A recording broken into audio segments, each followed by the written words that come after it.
কয়েকদিন ধরেই চরম অস্থিরতা বিরাজ করছে দেশের রাজনীতিতে। অন্তর্বর্তী সরকারের প্রধান উপদেষ্টা ডক্টর মোহাম্মদ ইউনূসের পদত্যাগ নিয়ে ছড়িয়েছে নানা গুঞ্জন, যা গুরুত্ব পেয়েছে আন্তর্জাতিক গণমাধ্যমেও। এমন পরিস্থিতিতে জুলাই স্পিরিট নিয়ে কথা বলেছেন প্রবাসী সাংবাদিক জুলকারনাইন সায়ের। বিস্তারিত জানাচ্ছেন শেখ ফরিদ।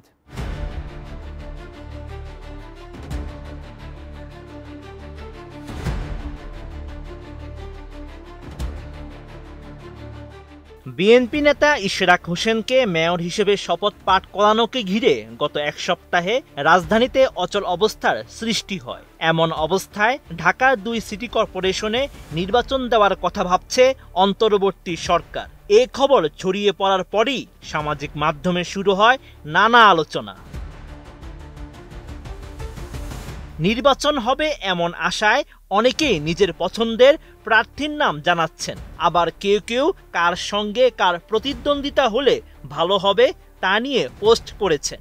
গুঞ্জন উঠেছে জাতীয় নাগরিক পার্টি থেকে দলটির দক্ষিণাঞ্চলের মুখ্য সংগঠক হাসনাত আবদুল্লাহ ও শিবিরের কেন্দ্রীয় নেতা ও ঢাকা বিশ্ববিদ্যালয় শাখার সাবেক সভাপতি সাদিক কায়েম প্রার্থী হবেন।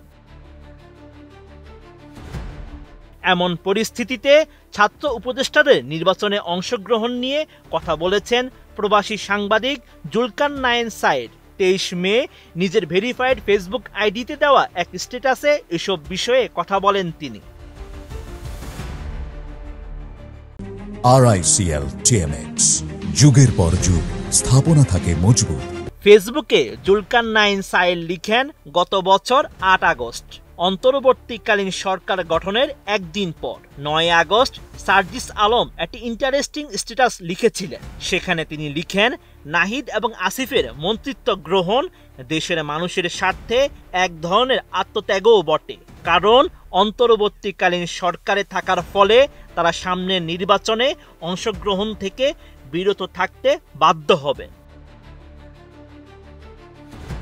প্রবাসী এই সাংবাদিক লিখেন, সার্জিসের স্ট্যাটাসের পেছনে কারণ ছিল অন্তর্বর্তীকালীন সরকার গঠনের সময় সব দল এক ঐক্যমত্যে পৌঁছেছিল যে এই সরকারের যারা অংশ নেবেন তারা রাজনীতি ও নির্বাচনে অংশগ্রহণ থেকে বিরত থাকবেন, কারণ এই সরকারের মূল ম্যান্ডেট ছিল একটি সুষ্ঠু ও নিরপেক্ষ নির্বাচন জাতিকে উপহার দেওয়া।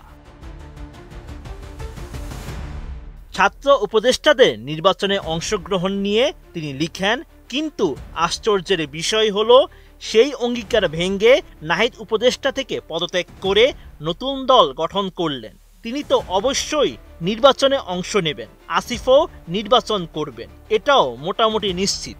মাহফুজ আলম এনসিপি গঠনের অন্যতম কারিগর, তিনিও নিশ্চয়ই বাদ যাবেন না। আর এসবই কি জুলাই স্পিরিটের পরিপন্থী নয়? জুলকারনাইন আরও লিখেন, জাতির সঙ্গে করা প্রতিশ্রুতি ভঙ্গ শুধু রাজনৈতিক নয়, নৈতিক বিচ্যুতি। এটি এক প্রকার এই গণ অভ্যুত্থানের স্পিরিটের সাথে বিশ্বাসঘাতকতা। যারা ক্ষমতার মোহে নিজ প্রদত্ত মতামত অগ্রাহ্য করে তারা কি আদৌ জনগণের আস্থার উপযুক্ত? এই প্রবণতা রোধ না করলে ভবিষ্যতে কোনো ঐক্যমত্যই টিকবে না, গণতন্ত্রের ভিত হবে চূড়ান্তভাবে দুর্বল। Sheikh Farid, ATN news.